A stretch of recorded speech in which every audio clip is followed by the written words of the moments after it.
देखिए, दुखी होने से काम नहीं चलेगा ना। अगर आपने 3 महीने पहले इस पे काम किया होता तो ये स्थिति नहीं होती। और नरेंद्र मोदी जी अभी इसलिए बोल रहे हैं क्योंकि इस मामले में हमारी किरकिरी इंटरनेशनल लेवल पे हो चुकी है, तब इस मामले में वो बोल रहे हैं, वरना वो बोलते भी नहीं।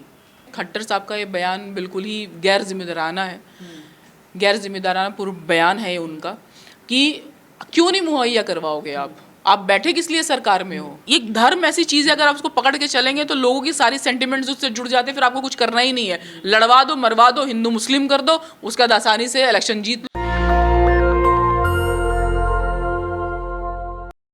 करीब 100 दिनों से मणिपुर जल रहा है, लेकिन नरेंद्र मोदी सदन में सिर्फ 2 मिनट मणिपुर पर बोलते हैं। और कांग्रेस के नेता राहुल गांधी ने साफ तौर पर कह दिया कि देखिए, मणिपुर इसलिए जल रहा है क्योंकि देश के प्रधानमंत्री नरेंद्र मोदी चाहते हैं कि मणिपुर जलता रहे। कैसे देखती हैं मैम आप राहुल गांधी के बयान को? देखिए, मणिपुर में जो भी चीज़ें हुई थी वो 1 महीना या 3 महीने पहले स्थिति खराब होनी स्टार्ट हो गई थी। ऐसा नहीं था वो सडनली भड़क गई ये सारी चीज़ें। तो अगर सरकार चाहती तो डेफिनेटली वहाँ पे कम से कम ऐसी स्थिति तो नहीं होती जो महिलाओं के साथ में हुआ। और अगर मेन स्ट्रीम मीडिया में ये सारी चीज़ें नहीं दिखाई जा रही हैं कि लाशें पड़ी हुई हैं, जबकि सोशल मीडिया पे वहाँ पे जगह जगह पे लाशें पड़ी हुई हैं, बहुत बुरी तरीके से वहाँ ब्रूटली दंगे हुए हैं, जो सारी चीज़ें हुई हैं। तो एक तो सबसे बड़ी बात है कि मेन स्ट्रीम मीडिया ही जब जो लोकतंत्र का चौथा है वो बिक जाता है, प्रोपेगेंडा फैलाने लगता है, तो फिर लोग गुमराह होते हैं। और जो दूसरी बात ये है कि नरेंद्र मोदी जी अभी मतलब अगर ये बोलें कि अगर राहुल गांधी विपक्ष में है तो सवाल तो नरेंद्र मोदी से पूछेंगे। जब सरकार में कांग्रेस थी तो ये लोग पूछते थे, तो यही होगा आज भी। अगर हम लोग आम लोग हैं तो हम लोग भी सवाल सरकार से ही पूछेंगे कि क्यों ऐसा हो रहा है, क्यों ऐसा हो रहा है आखिर। और मैं तो फिर वही कहूँगी, यहाँ फिर से कम्युनिटी, कास्ट, ये सारी चीज़ें बहुत मायने कर जाती हैं। क्योंकि जब दलित बेटियों के साथ रेप होता है, मनीषा बाल्मीकि को देख लीजिए, वैशाली में एक बच्ची को देख लीजिए, तालाब में मार के फेंक दिया गया, और वहाँ ये भी कहा गया कि वो जहाँ लेके गए थे वो लोग कि भाई तुम्हारी बेटी 2 दिन में आ जाएगी। मतलब अभी भी जो गुलामी है, मानसिक गुलामी है जो गरीब तबकों के ऊपर वो है कि मतलब वो डरते हैं बहुत ज़्यादा। और डर का रीज़न भी यही है कि अभी वो उस स्थिति नहीं पहुँचे और उन तक जो लोकतंत्र है वो चीज़ नहीं पहुंचा है। लेकिन सरकार कह रही, नरेंद्र मोदी जी कह रहे मैं काफ़ी दुखी हूं कि जो घटनाएं मणिपुर में हो रही हैं और जल्द ही शांति स्थापित कर दिया जाएगा। देखिए, दुखी होने से काम नहीं चलेगा ना। अगर आपने 3 महीने पहले इस पे काम किया होता तो ये स्थिति नहीं होती। और नरेंद्र मोदी जी अभी इसलिए बोल रहे हैं क्योंकि इस मामले में हमारी किरकिरी इंटरनेशनल लेवल पे हो चुकी है, तब इस मामले में वो बोल रहे हैं, वरना वो बोलते भी नहीं।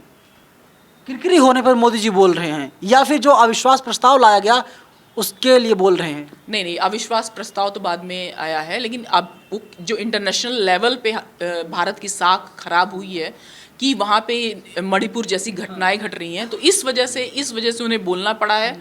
और अब वहाँ पे भी ये भी बोलते हैं कि वहाँ पे तो ये सारी चीज़ें बहुत पहले से हो रही हैं। तो बहुत पहले से हो रही है तो तुम्हारे में और लोगों में क्या अंतर था? नरेंद्र मोदी कहते हैं बहुत हुआ महिलाओं पर अत्याचार, अब की बार फला सरकार। नरेंद्र मोदी कहते हैं कि महिलाओं पर अत्याचार नहीं सहेगा हिंदुस्तान। देखिए, अभी की जो सिचुएशन है महिलाओं की, अभी बहुत ज़्यादा वर्स्ट कंडीशन है महिलाओं पे, दलितों का और मुस्लिमों का बहुत वर्स्ट कंडीशन है। बीजेपी का कोई रोल है इसमें?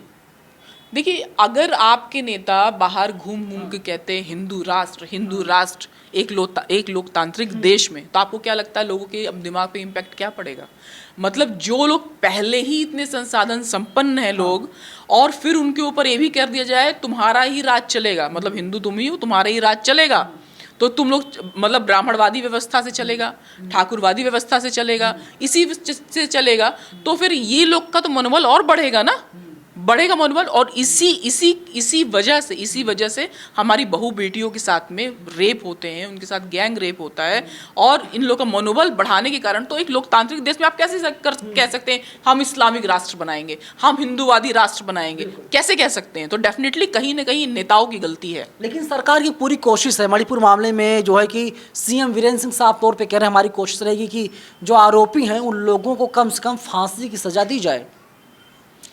देखिए, कम से कम क्या, फांसी की सज़ा से ऊपर क्या हो सकता है? मुझे तो यही लगता है कि ठीक है, फांसी की सज़ा होनी ही चाहिए, क्योंकि अच्छी बात है अगर ये सोशल मीडिया पे हो करके बाहर ये बात निकली है, वरना मुझे नहीं लगता कि अगर सोशल मीडिया ने इसको हाईलाइट नहीं होता तो कुछ भी होता, क्योंकि जो महिलाएं हैं वो ईसाई समुदाय की महिलाएं हैं, और जो मैती समुदाय है वो हिंदू समुदाय है, वो हिंदू समुदाय है, और कुकी महिलाएं। आप ये कहना चाहते हैं कि पहले हमारे देश में हिंदू और मुसलमान लड़ाया गया और अब हिंदू वर्सेस ईसाई किया जा रहा है? देखिए, हिंदू वर्सेस ईसाई का, अगर आपको क्या लगता है अत्याचार किस पे होता है? जो कमज़ोर होता है। बिल्कुल, चाहे जिस भी जात का कैटेगरी का हो। तो इससे यही होता है, जो कुकी समुदाय है वो कमज़ोर है, और जो मैती समुदाय है वहाँ का हुड़दंगी है, जो अपने आप को हिंदूवादी कहता है, हिंदू है। समुदाय को गलती देना, दोषी ठहराना ठीक नहीं है, लेकिन सरकार को तो अपना काम करना चाहिए था। नहीं, दोषी देना ठीक या गलत की बात, बैठ करके हम जज तो है नहीं कि हम फैसला सुना दे कि जो है कि मैतेई गलत है, कुकी गलत है। जाहिर सी बात, एक्शन का रिएक्शन होना होता है, और ऐसा भी नहीं किसी को हम क्लीन चिट दे दे मैतेई गलती है, नागा गलती है, सरकार गलती है, या फिर जो है कि कुकी गलती है। देखिए, सिर्फ मेरा कहने का पूरा सार यही है कि अगर इसको 3 महीने पहले संभाला गया होता तो डेफिनेटली इतनी घृणित जो घटना हुई है महिलाओं के साथ में वो नहीं होती। 9 मामले में खट्टर साहब जो सीएम हरियाणा के साफ तौर पे कहते हैं कि मैं हर एक व्यक्ति को जो है कि सुरक्षा मुहैया नहीं करवा सकता, लेकिन तमाम लोग कह रहे हैं कि आप तो हर एक लोग से वोट करते हैं, वोट लेते हैं, बोलते हैं भैया आप हमारे पक्ष मतदान कीजिए। लोग सही कह रहे हैं, लोग गलत नहीं कह रहे हैं। खट्टर साहब का ये बयान बिल्कुल ही गैर जिम्मेदाराना है, गैर जिम्मेदाराना पूर्व बयान है ये उनका, कि क्यों नहीं मुहैया करवाओगे? आप बैठे किस लिए सरकार में हो? हमने आपको चुना है, तो आप सुरक्षा क्यों नहीं मुहैया करवाओगे?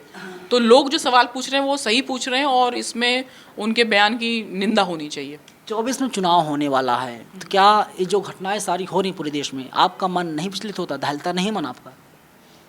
जी देखिए, ये मुझे लग रहा है कि पूरा का पूरा अभी जो हमारे देश के हालात हैं, जो इकॉनमी हमारी है, जो जिस स्थिति में हमारे युवा हैं, जिस स्थिति में हमारी पढ़ाई, बच्चों की पढ़ाई चल रही है, जिस स्थिति में महिलाएं गुजर रही हैं, और जिस स्थिति में आप कोई भी समुदाय हो, मतलब अगर आप समुदाय हो जिनको दर्द हो रहा है, तो इन सब चीज़ों पे जो प्रोपेगेंडा मीडिया है, मेन स्ट्रीम मीडिया है, वो नहीं दिखाता है। वो तो सबसे, मैंने बोला धर्म एक अफीम है, अगर मान लीजिए धर्म एक अफीम है, और इसकी ये देखिए, जो मतलब ये धर्म ऐसी चीज़ है, अगर आप उसको पकड़ के चलेंगे तो लोगों की सारी सेंटिमेंट्स उससे जुड़ जाते हैं, फिर आपको कुछ करना ही नहीं है। लड़वा दो, मरवा दो, हिंदू मुस्लिम कर दो, उसका आसानी से इलेक्शन जीत लो, या तो इलेक्शन में आप उन लोगों में इतना ज़्यादा कटुता पैदा कर दो कि उन लोगों में वोटर ही डिवाइड हो जाए। मतलब बीजेपी ही काम कर रही है। जी हाँ, बीजेपी ये काम कर रही है, और इसके पहले कांग्रेस ने भी किया होगा। दोनों एक है, कांग्रेस और बीजेपी एक सिक्के के दो पहलू। देखिए, अगर आपको क्या लगता है जो स्थिति देश में चल रही है, अगर कांग्रेस के टाइम में अगर बैकलॉग जो नाम की चीज़ होती है, हम लोग का कभी भी सीट नहीं भरता था। SC ST OBC का कभी भी सीट भरा नहीं। वो किसके टाइम में हुआ? कांग्रेस के टाइम में हुआ। अगर उस टाइम से ही मजबूती करने लगते तो शायद हमारा देश और मजबूत होता, तो शायद इस स्थिति से निपटने के लिए हम थोड़े से और मजबूत होते। कांग्रेस ने बेहतर काम नहीं किया। उन्होंने बीजेपी को वो लेके आए, और मुझे यही लगता है कि दोनों की अगर तुलना की जाए तो वो धीरे धीरे कर रहे थे, बीजेपी ने खुलेआम सरेआम किया। बीजेपी सरेआम कर दिया, और आज तो संसद भी खत्म हो गया, यानी मानसून सत्र चल रहा था उसका आज आखिरी दिन था, लेकिन कांग्रेस पार्टी सड़क से लेकर के संसद तक लगातार मणिपुर मामले पर आंदोलन करती हुई दिखाई दी। फिलहाल पूरी बातचीत पर आप हमें अपनी राय कमेंट बॉक्स में जरूर बताइएगा। कैमरा पर्सन आशीष के साथ मैं नवीन कुमार नंदन, नेशनल दस्तक, दिल्ली। नेशनल दस्तक की आपसे गुजारिश है कि अगर इसको बचाना चाहते हैं तो नेशनल दस्तक को सब्सक्राइब करने के लिए रेड कलर के सब्सक्राइब बटन को दबाएं, फिर बेल आइकन की घंटी दबाएं। नेशनल दस्तक को बचाने के लिए बहुत जरूरी है कि हर खबर को शेयर करें, लाइक करें, कमेंट जरूर करें।